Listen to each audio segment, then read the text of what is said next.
So पहिल्या प्रॉडक्टवर आपण येऊ. भूवस्त्र सुपर. प्रत्येक शेतीची सुरुवात ही जमिनीपासून होते. जमिनीपासून जी सुरुवात होते, जमिनीमध्ये येणारे कीटक यांचं संरक्षण करणं गरजेचं असतं. जी जमीन आजपर्यंत आपण खत टाकून टाकून बेकार केलेली आहे, ज्या जमिनीमध्ये आपण जीव ठेवलेला नाही आहे, निर्जीव जमीन झालेली आहे, बंजर बना दिया है जमीन को. ऐसी जमीन में जान फूकना अगर है. जमिनीतून येणाऱ्या कीटकांना जर तुम्हाला अटकाव करायचा आहे, जी प्रत्येक शेतीची गरज असते आणि ज्याकरता केमिकल मार्केटमध्ये उपलब्ध आहेत, एखादी गोष्ट मारण्याकरता तुम्ही ती गोष्ट जमिनीमध्ये टाकता आणि जमिनीला सुद्धा मारता. बरोबर आहे? जमिनीतून येणारे जे कीटक असतात त्यांना मारण्याकरता तुम्ही जमीन सुद्धा मारता. जमिनीमध्ये सूक्ष्म जीव असतात, करोडो सूक्ष्म जीव असतात. एक चमचाभर माती जर तुम्ही घेतली तर त्यामध्ये करोडो जीव असतात. सजीव असते जमीन. जमिनीमध्ये जो जीव असतो तो मायक्रोब्स असतात.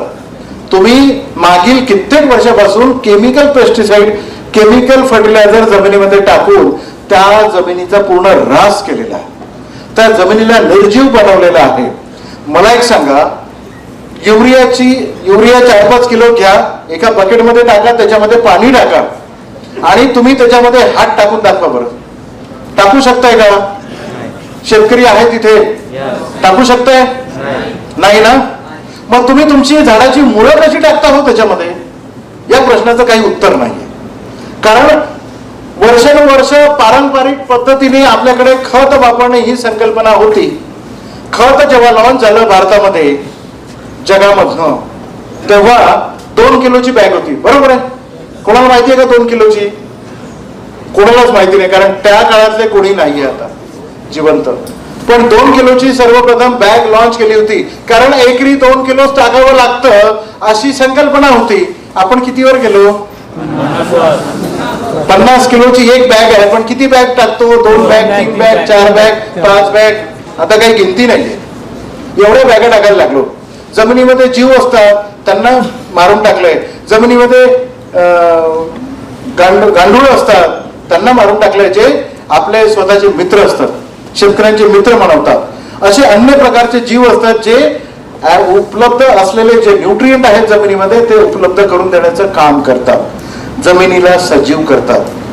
जमिनीमधून येणाऱ्या कीटकांना जे तुम्ही जेव्हा बी जमिनीमध्ये टाकता, जेव्हा तुम्ही पेरणी करता जमिनीमध्ये, किंवा जेव्हा तुम्ही नर्सरीतनं रोप आणून जेव्हा तुम्ही जमिनीमध्ये लावता, त्यावेळेस जेव्हा रोप जमिनीमधून स्टँड होतं, उभं होतं, किंवा बियाणं अंकुरित होऊन वरती येणार आणि मुळं जेव्हा खाली जाणार, तेव्हाच तो काळ असतो जेव्हा जमिनीमधून येणारे कीटक हे तुमच्या झाडावर अटॅक करतात, झाडांच्या मुळांवर अटॅक करतात, पांढऱ्या मुळांना ते खाऊन टाकतात. झाडाला अर्धे जे मुळं तयार होतात, ती मुळं जी न्यूट्रिएंट आणि खत आणि औषधं जी वरती नेणार आहे त्या मुळांना अटॅक करतात आणि ती टर्शरी जी मुळं आहे ते खाल्ल्यानंतर तुमचं झाड कमजोर होतं. मरत पण नाही कधी कधी, पण कमजोर होतं आणि त्या कमजोर झाडांची हाईट कमी होते, उत्पादन क्षमता कमी असते. कारण बाळ जर सुरुवातीला गुटगुटीत असेल, बरोबर ना, जननगुटीत येतात का माता लोक, बदाम उगाळून देतात. माझ्या आईने मला दिलंय लहानपणी, सांगते माझी आई, की बदाम उगाळून तुला द्यायची.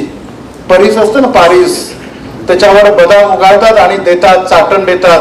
कारण बाळाला सुरुवातीला गुटगुटीत करतात, कारण बाळाचे पाय पाळण्यातच दिसतात. जो सुदृढ बालक असतो तो भविष्यामध्ये चांगला सुदृढ पुरुष होऊ शकतो, कारण त्याची बेसिक नीव असते. जर तुमचं झाड, तुमचं बियाणं, तुमची जर शेतातली जी नीव आहे ती जर कमजोर झाली, मुळांना जर खाण्यात आलं, तर ती कधीही तुम्हाला चांगलं उत्पादन देऊ शकत नाही. संकल्पना तीच समजावून सांगणं. बाळाला कसं गुटगुटीत करतो तसं गुटगुटीत करण्याकरता हे आपल्याला भूवस्त्र सुपर जमिनीत टाकायचं आहे. कसं काम करतं भूवस्त्र सुपर? भूवस्त्र सुपर हे ग्रॅन्युलर फॉर्म मध्ये आहे. हे कधीही तुम्हाला स्प्रे पंपातून देण्याचं औषध नाही. हे खताचा विकल्प नाहीये, हे खत नाहीये. हे फक्त जमिनीतून येणाऱ्या प्रत्येक कीटकांना घालवण्याचं काम करतं. जर या औषधांमध्ये पॉयझन नाहीये, केमिकल नाहीये, तर आपण आपल्या किड्यांना मारतो कसं, ही फिलॉसॉफी समजून घेणं गरजेचं आहे. हे समजून घ्या तुम्ही. जेव्हा तुम्ही तुमच्या झाडावर फवारणी करता, पीक संरक्षणाकरता, किडे येऊ नये म्हणून किंवा किड्याला मारावं म्हणून आपली औषधं मारण्याकरता नाहीये. आपण जैन फिलॉसॉफीचं पालन करतो. आपली कोणतीही औषधं मारण्याकरता नाहीये, त्यांना शेतातून घालवण्याकरता आहे. हे पहिले लक्षात ठेवा. आपली कोणतीही औषध कोणत्याही केमिकल सोबत कम्पेअर करू शकत नाही. याच्यामध्ये कोणत्याही प्रकारची मारण्याची औषधं नाही. लोक याची तुलना करतात, सर ते औषध तर लगेच मारलं की लगेच रिझल्ट नाही. आपली फिलॉसॉफी वेगळी आहे. जेव्हा तुम्ही फवारणी करता झाडावर आणि झाडावर कोणताही कीटक येतो, रस शोषण करणारा कीड असू द्या किंवा अळीसारखे किडे असू द्या, मावा, तुडतुडे, फुलकिडे, पांढरी माशी, लाल कोळी किंवा अशा तत्सम जे रस शोषण करणारे जे किडी आहेत, त्या किडी किंवा ज्या अळीच्या ज्या किडी आहेत, सोयाबीनवरची अळी असू द्या, टोमॅटोवरची असू द्या, कपाशीवरची असू द्या, वांग्यावरची असू द्या, ह्या सगळ्या अळ्या ज्या आहेत, ह्या सगळ्या अळ्या जेव्हा तुम्ही फवारणी केलेल्या झाडाला डॅमेज करण्याचा प्रयत्न करतात, त्यावेळेस त्याचं सर्वप्रथम त्याचा कार्यक्रम होतो 4 पद्धतीने. कार्यक्रम होणार आहे निश्चित, 4 पद्धतीत कार्यक्रम होतो. पहिला कार्यक्रम त्याचा काय होतो, जेव्हा तो खाण्याचा प्रयत्न करतो तेव्हाच शब्दावर लक्ष द्या. तो जेव्हा फवारणी केलेल्या झाडाचं नुकसान करण्याचा किंवा खाण्याचा प्रयत्न केला असेल तरच त्या कीटकाचं तोंड बंद होतं. तोंड बंद झालं म्हणजे खाणं बंद. जसं आपल्याला टॉन्सिल्स असतात, त्यांना मॅन्डिबल्स असतात गळ्यामध्ये. मॅन्डिबल्स चोकअप झाले म्हणजे इनटेक त्याचा बंद झाला. पाणी किंवा काय जे तत्सम त्याला खायचं आहे ते बंद झालं. स्टार्वेशन सुरू झालं, भूक सुरू झाली, भूकमरी सुरू झाली. दुसरा इम्पॅक्ट त्याच्यावर होतो, त्याला ब्रेन स्ट्रोक येतो. काही तर पोर्शन तो खातो ना, पानाचा तुकडा खातो, फळाचा तुकडा खातो, फूल खातो. ते खाल्लेलं त्याच्या पोटामध्ये गेलं की त्याला लगेच ब्रेन स्ट्रोक येतो. ब्रेनशी रिलेटेड जी काही त्याची शरीर क्रिया चालू आहे ती सगळी इमिजिएटली बंद होते. आणि चौथा इफेक्ट त्याच्यासोबत होतो, तिसरा इफेक्ट त्याच्यासोबत होतो, त्याला पॅरालिसिसचा अटॅक येतो. कारण ब्रेन बंद पडलं की पॅरालिसिस येणे आवश्यक आहे. कारण ह्या सगळ्या गोष्टी घडत असताना त्याला थोडंच माहिती आहे की तिसरा कार्यक्रम त्या अळीसोबत किंवा त्या कीटकांसोबत होतो, त्याला पॅरालिसिसचा अटॅक येतो. आणि चौथा इफेक्ट त्याच्यासोबत होतो, त्याच्या शरीरातून डिहायड्रेशन होऊन, जसं माझं होतंय ना आता, घाम चाललाय सगळा, डिहायड्रेशन होऊन त्याच्या शरीरातून पाणी बाहेर पडतं. आणि अशा प्रकारे कीटकांनी फवारणी केलेल्या झाडाला डॅमेज करण्याचा जेव्हा प्रयत्न केला तेव्हा 24 तासाच्या आत त्याचा अंत निश्चित आहे. आणि कधी कधी अशा कंप्लेंट्स येतात, फवारणी केली तरी ती अळी दिसते, असं तरी तो कीटक दिसतो आहे. तो कीटक निश्चितच दिसेल, पण तो नुकसान करणारा नाही. तो जेव्हा नुकसान करण्याचा प्रयत्न करेल तेव्हा तो निश्चितच मरणासन्न अवस्थेत जाणार आहे. म्हणजेच तुम्हाला तुमचा शेजारी असतो ना, शेजाऱ्याशी कधीही तुमचं पटत नाही, बरोबर आहे. शेतीच्या शेजारचं म्हणतोय, कारण धुळ्यावरनं सगळ्यांचीच भांडणं असतात, बांधावरून सगळ्यांची भांडणं असतातच. अशा वेळेस तुम्ही फवारणी केली की तुमच्या शेतातून फवारणी केलेले जे म्हणजे झाडावरचे कीटक आहेत ते बाजूच्या जे शेतात चालले जातात. त्या शेतामध्ये नुकसान होत नाही. जरी कीटक तुम्हाला त्या शेतामध्ये दिसेल तरी तो त्या शेतामध्ये नुकसान करू शकत नाही. जोपर्यंत तो त्या शेतामधून पळून जात नाही तो जिवंत पण राहू शकत नाही. एक किडा 2 दिवस जिवंत राहील, 3 दिवस राहील, 4 दिवस राहील. व्हाईट फ्लाय, पांढरी माशी, ही 8 ते 12 दिवस सुद्धा बिना खाल्ल्याची राहू शकते, तर ती सुद्धा जिवंत राहू शकते. पण नुकसान आपलं टळतं. रिझल्ट कसे बघायचे हे सुद्धा प्रत्येक प्रॉडक्ट मी तुम्हाला सांगेन. आपल्या कंपनीच्या प्रॉडक्टची फिलॉसॉफी ही अशा प्रकारे आहे.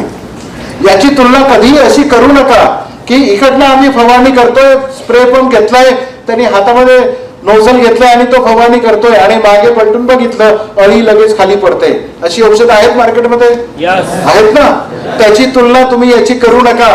कारण जी खाली पडणारी अळी असते ती चक्कर येऊन खाली पडते आणि 2 तासांनी पुन्हा वरती जाते. केमिकलच्या बाबतीत हे होतं. आणि आपल्या बाबतीत काय होतं, आपल्या बाबतीमध्ये त्याचं ब्रेन जातं, डोकं जातं, बॉडी जाते, शरीरातून पाणी जाते, त्याला रिकव्हरी करण्यासाठी आणि अशा प्रकारे ती अळी एंड होते आणि ती स्वतःच्या शरीरामध्ये जर पॉयझन तुम्ही वारंवार फवारणी करत असाल, केमिकलची जर तुम्ही तुमच्या शेतावर फवारणी करत असाल, तर किडा हा एकाच वर्षामध्ये 12 ते 15 जनरेशन करतो, कधी कधी 42 जनरेशन पर्यंत एका किड्याचे एका वर्षामध्ये होतात. आयुष्य जे असतं एका वर्षामध्ये 42 जनरेशन. तर लॉ ऑफ डार्विन प्रमाणे, लॉ ऑफ इव्होल्युशन प्रमाणे जे तुम्ही पॉयझन टाकताय ते वारंवार त्याची पचन शक्ती वाढते आणि तो स्वतःच्या शरीरामध्ये असे बदल घडवतो की ते बदल घडल्यानंतर त्या औषधाला तो रिस्पॉन्स देत नाही, प्रतिसाद देत नाही. त्यामुळे पुढच्या वर्षी त्या औषधाचे रिझल्टच येत नाही. पण आपल्या बाबतीत काय होतं हे कळतच नाही, त्याला जीव का चाललाय तर कळतच नाही ना. तोंड बंद झालं, काय झालं माहितीच नाही, यामुळे वीर होतं म्हणून.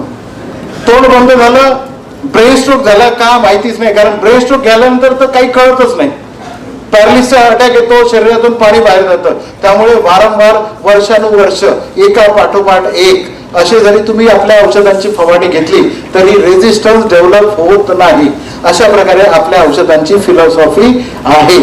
भूवस्त्र सुपर जेव्हा तुम्ही जमिनीमध्ये टाकणार त्यावेळेस पाण्याच्या संपर्कामध्ये ज्यावेळेस हे ग्रॅन्युल येतं तेव्हा त्याच्यावर औषधी जी कोट केलेली आहे, ग्रॅन्युलचं स्वतःचं बेंटोनेट ग्रॅन्युलचं कोणत्याही प्रकारचं रिझल्ट नाही, पण त्यावर जे औषध आपण हे कॅरियर आहे. बेंटोनेट ग्रॅन्युल म्हणजे कॅरियर आहे, औषध तुमच्या जमिनीमध्ये नेण्याचं कॅरियर आहे. ते जे औषध त्या ग्रॅन्युलवर आम्ही चिपकवलेलं आहे ते जेव्हा पाण्याच्या संपर्कात येतं त्यामध्ये मिक्स होतं आणि जमिनीमध्ये जातं आणि तुमच्या जमिनीमध्ये झाडांच्या मुळांना चिपकून जातं आणि तुमच्या झाडांच्या मुळांना जेव्हा ते चिपकलं पुढील 6 महिने 180 दिवस ते तुमच्या मुळांचं संरक्षण करत राहतं. कशापासनं? तुमच्या जमिनीमध्ये हुमणी असते, वाळवी असते, कटवर्म्स असतात किंवा आता मराठीमध्ये काय काय म्हणतात मी तुम्हाला हे दाखवतो, किड्यांचे फोटो दाखवतो. मग तुम्ही मला सांगा, काही शेतकरी येत नाही ते सांगा. डोबल काय, वाळवी, हुमणी याला क्रिकेट म्हणतात, हिंदीमध्ये झिंगूर म्हणतात. आता अजून सांगू का? हा रातकिडा, हा रातकिडा म्हणतात आपल्याला. किर आवाज करतो, हा रातकिडा आहे, करता दुश्मन आहे.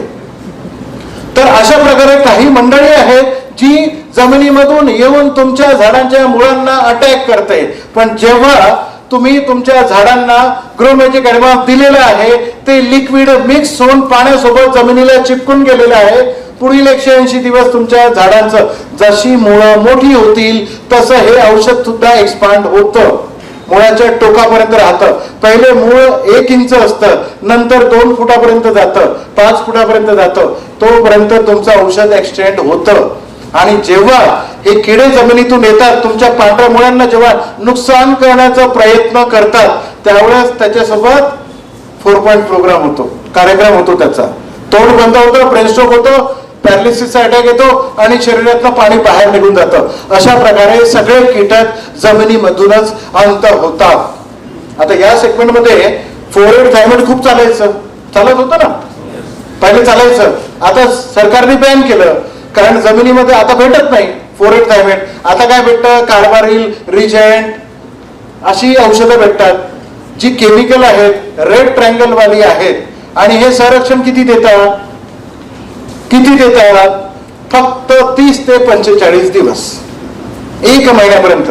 नंतर काय होणार माहिती नाही. खर्च केलाय तुम्ही, एक्स्ट्रा संरक्षण देणार आहे त्याकरता 200 रुपये एक्स्ट्रा मागतोय, देणार का? सांगताना किमती का जास्त आहे हे असं सांगायला पाहिजे, तर कळतं त्याला. हे मला हे 1000 रुपयात भेटतं आणि हे तुमचं 1200 आहे, 200 महाग आहे, मी घेणार नाही. संरक्षण किती दिवस? हे 45 दिवस, जास्तीत जास्त 45 दिवस. देते नाही देते आपल्याला माहित नाही, पण हे 6 महिने संरक्षण देतं हे तुम्हाला कळत नाही. आपल्याला जमिनीमध्ये हे टाकायलाच का पाहिजे हे अजून समजून घ्या. प्रत्येक किड्याची उत्पत्ती जी आहे ती जमिनीतून होते. प्रत्येक कीटक हा जमिनीमध्ये टाकलेल्या कोशामधून बाहेर पडतो आणि सगळ्या कीटकांचे कोश हे जमिनीमधून टाकण्यात येतात. जर जमीन तुमची जर सॅनिटाईज केलेली असेल तर तुम्हाला हे लक्षात येतं की तुमच्या जमिनीमधून ते कीटक पुन्हा बाहेर येणार नाही. म्हणजे ज्या शेतीमध्ये भूवस्त्र सुपर तुम्ही जमिनीमधून पेरणीच्या वेळेस किंवा रोपं लावते वेळेस जेव्हा टाकणार आहात त्या शेतामध्ये कीटकांची संख्या कमीत कमी 50% कमी होऊन जातात. म्हणजे पेस्ट पॉप्युलेशन, किड्यांची संख्या तुमच्या शेतावर जी येणार आहे ती 50% कमी होते. कारण जे जमिनीमधून येणारे कीटक आहेत ते फेवरेबल कंडिशन आल्याशिवाय जमत नाही आणि तुम्ही भूवस्त्र सुपर जमिनीतून टाकलं की ती कधी येणार नाही. मक्याची शेती आता तुम्ही सगळे करताय. मक्यामध्ये सुरुवातीच्या अवस्थेला अर्धा 1 फुटाचं जेव्हा रोप होतं म्हणजे झाड होतं तेव्हा लगेच एक अळी येते, फॉल आर्मीवर्म म्हणतात. बरोबर आहे. कोणत्याही केमिकलने ती अळी मरत नाही. जमिनीमध्ये जर तुम्ही भूवस्त्र सुपर टाकलेलं असेल ना तर तुम्हाला असं जाणवेल की 80% अळीचा नायनाट तर जमिनीतच झालाय. फॉल आर्मीवर्म त्याचं नाव. आणि ह्या कीटकांकरता भारत सरकारच नाही, भारतात कोणतंही केमिकल बनलेलं नाहीये आतापर्यंत. मग तुम्ही काय करता, तुम्ही दुकानामध्ये जाता, एक केमिकल घे, 2 घे, 3 घे, 4 घे, तो मारतो बिचारा, त्याला शेती वाचवायची असते ना. तो कर्जबाजारी होतो, तो तिथनं विकत घेतो. आता कर्जबाजारी होणार नाही. जमिनीतून 1200 रुपये टाकल्यानंतर, जमिनीमध्ये 1200 रुपये टाकल्यानंतर त्याला फॉल आर्मीवर्म 80% त्याच्यामध्ये नियंत्रण राहील. उरलेले आमचं बाकीच्या गोष्टी करून घेतील. उरलेले 20% आम्ही मारून टाकू, 80% आमचं ढोलच मारतात. ऍडिशनल फायदा होतो. हे ग्रॅन्युलर फॉर्म मध्ये फवारणीचं औषध नाहीये. एकरी फक्त तुम्हाला 2 बॅग टाकायचे असतात, 4 किलो टाकायचं असतं. हे जमिनीमधून जेव्हा टाकतात तेव्हा जमिनीची पोत सुधारणा सुद्धा होते. सॉइल टेक्स्चर आणि स्ट्रक्चर, जमिनीचा पोत सुधारणा होते. जमिनीमध्ये सूक्ष्म जीवांची संख्या वाढते. ऑर्गॅनिक कार्बन जमिनीमध्ये वाढतं आणि ऑर्गॅनिक कार्बन जिथे वाढतं तिथे सूक्ष्म जीव वाढतात आणि सूक्ष्म जीव जिथे वाढतात तिथे निश्चित रूपामध्ये उपलब्ध असलेले, प्रश्नोत्तरी आपली शेवटी आहे, उपलब्ध असलेले जे न्यूट्रिएंट आहे, खत आहे, जे जमिनीमध्ये तुमच्या पडलेलं आहे ते न्यूट्रिएंट उपलब्ध मात्रेमध्ये करून देण्याचं काम हे जीव करतात. हॅलो, ऐकू आलंय? येतंय, लक्षात येतंय का? ओके. जे जमिनीमधून सूक्ष्म जीव सुद्धा वाढणार आहे. आणि आता जे जमिनीमधून आजपर्यंत तुम्ही केमिकल टाकत होता त्या जमिनीमधून गांडूळ वाचवलेत का हो तुम्ही? केमिकल आणि खत जेव्हा टाकता तुम्ही त्या गांडुळांना सबशेल मारलंय. पण जेव्हा तुम्ही हे सबशेल मारताय तुमचा एक मित्र तुम्ही विसरलात. जेव्हा तुम्ही भूवस्त्र सुपर जमिनीमधून टाकणार तुमची गांडुळांची संख्या निश्चितच त्या शेतामध्ये वाढणार आहे. त्यामुळे जेव्हा जर गांडुळांची संख्या वाढली तर तुमच्या शेताची खताची मात्रा सुद्धा कमी होते. कारण गांडूळ हे माती खातं आणि माती सोडतं असं नाही, ते खतामध्ये रूपांतरित करून सोडतं आणि ते खत तुमच्या झाडाला लागू होतं. लक्षात घ्या. आणि ज्या शेतामध्ये गांडूळ जास्त ते शेत भुसभुशीत होतं आणि ज्या शेतामध्ये भुसभुशीतपणा असतो ते शेत उच्च कोटीचं मानलं जातं आणि उच्च तुम्हाला उत्पादन देण्याकरता त्याचा फायदा होऊ शकतो. 6 महिन्यापर्यंत याचं तुमचं झाडाचं नुकसान करणं हे टाळतं.